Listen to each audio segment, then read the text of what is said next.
Cinema కథ వచ్చి దాదాపు మనకు ఒక 2012 ఆ టైంలో ఒక మెచ్యూర్డ్ లవ్ స్టోరీ. అంటే లైఫ్ అంటే ఏంటి అని తెలిసిన ఒక ఇద్దరు వ్యక్తులు ప్రేమించుకుంటే వాళ్ళ ట్రావెల్ ఎలా ఉంటుంది, వాళ్ళు చేసే యాక్షన్స్ ఎట్లుంటాయి, ఇంట్లో వాళ్ళకి వచ్చే ట్రబుల్స్ని ఎట్లా ఫేస్ చేస్తారు ఏంటి అనే దాని మీద మెయిన్గా ఫోకస్ అయ్యి ఉంది సినిమా అంతా. దీనికి డైరెక్టర్ అండ్ డిఓపి కింద అన్వర్ చేశారు. శశాంక్ భాస్కర్ని అని చెప్పేసి ఆయన మ్యూజిక్ డైరెక్టర్ కింద చేయడం జరిగింది ఈ సినిమా ఈ అక్టోబర్ 6 ప్రపంచవ్యాప్తంగా 177 దేశాల్లో ఒకేసారి స్ట్రీమింగ్ అవుతుందండి. సినీ బజార్ అని చెప్పేసి ఇట్స్ ఎ డిజిటల్ థియేటర్. మా కాన్సెప్ట్ వెరీ సింపుల్. అంటే చిన్న సినిమాలకి ఎంతవరకు ఆడియన్స్ అనేవాళ్ళు వచ్చి చూస్తారు, థియేటర్ వరకు మేము పుల్ చేయగలుగుతాం అనేది చాలా ఉన్నాయి. చిన్న చిన్న సినిమాలు ఇలాంటివి ఒకరోజు 2 రోజులు థియేటర్లో ఆడి అనుకున్నంత అమౌంట్ గెయిన్ చేసుకోలేక ఇబ్బంది పడుతున్నారు.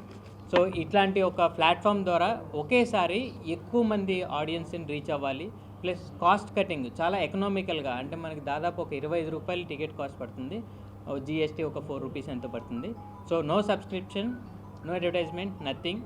మనం డైరెక్ట్గా యాప్ లాంచ్ చేసుకొని 10 రూపాయలు కడితే everybody can watch the cinema.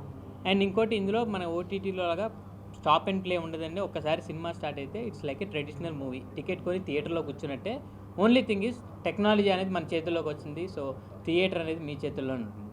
So ఒక్కసారి స్టార్ట్ అయిన తర్వాత 24 అవర్స్ టైం ఉంటుంది మీకు మూవీ చూడటానికి. Hopefully everybody will see and support us the small movies. ఇట్లాంటివి ఇంకా ఎక్కువ చేస్తే మాకు వేరే సినిమాలు చేయడానికి ఒక స్కోప్ ఉంటుంది. ఓ మంచి సినిమాని తెలుగు ప్రజలకి ఆంధ్రప్రదేశ్ అండ్ తెలంగాణలో ఓటీటీ ద్వారా మరి రేపు 6వ తారీఖు నాడు ప్రేక్షకుల ముందుకు తీసుకురావడం అనేటువంటి చాలా సంతోషం.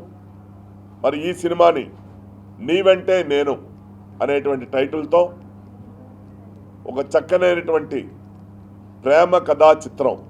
ఆర్థికంగా ఇబ్బంది అయినా చూడకుండా ప్రేక్షకులకు వినోదాన్ని అందించాలనేటువంటి దృక్పథంతో ఇప్పుడున్నటువంటి యూత్కి అందరికీ ఉపయోగపడే విధంగా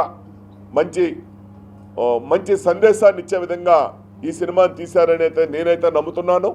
177 కంట్రీస్లో ఇది ఓటీటీ ద్వారా రిలీజ్ అవుతుందంటే ఒక మంచి సినిమాగా హిట్ అవుతుందని, మరి ఫైనాన్షియల్గా చూడకపోయినా ఓ పెద్ద సినిమాగా రిలీజ్ కాకపోయినా ఈవేళ ఓటీటీ అనేటువంటిది ప్రజలు ఆదరిస్తున్నారు.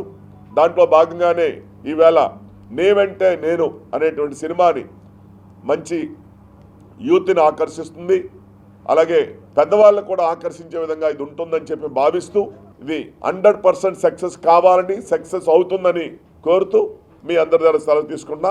నీ వెంటే నేను ఇది ఒక ట్రూ లవ్ స్టోరీ. హోప్ మీ అందరికీ నచ్చుతుంది అనుకుంటున్నాను. అండ్ ఇది ఒక completely true love story.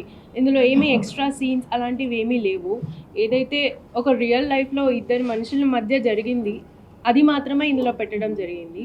So మీ అందరికీ నచ్చుతుందని అనుకుంటున్నాను. సినిమా అనేది మీరు తెలిసే ఉంటుంది, ఎక్కడికి వెళ్ళినా సరే చాలా ఎక్కువ పని చేయాలండి. సినిమా అనేది వచ్చి రాగానే కూర్చోబెట్టి మీ క్యారెక్టర్ ఇచ్చేయడం అనేది ఎక్కడా జరగదు. చాలా కష్టపడాలి. అలాగే నేను కొంచెం కొంచెమే కష్టపడ్డాను. ఎక్కువ కష్టపడి ఉంటే ఇక్కడ ఉండకపోతానేమో. నేను కొంచెమే కష్టపడ్డాను, ఇంకా కష్టపడతాను. ఇంకా భవిష్యత్తులో మంచి సినిమాలు తీసి మీకు చెప్తానని అనుకుంటున్నాను.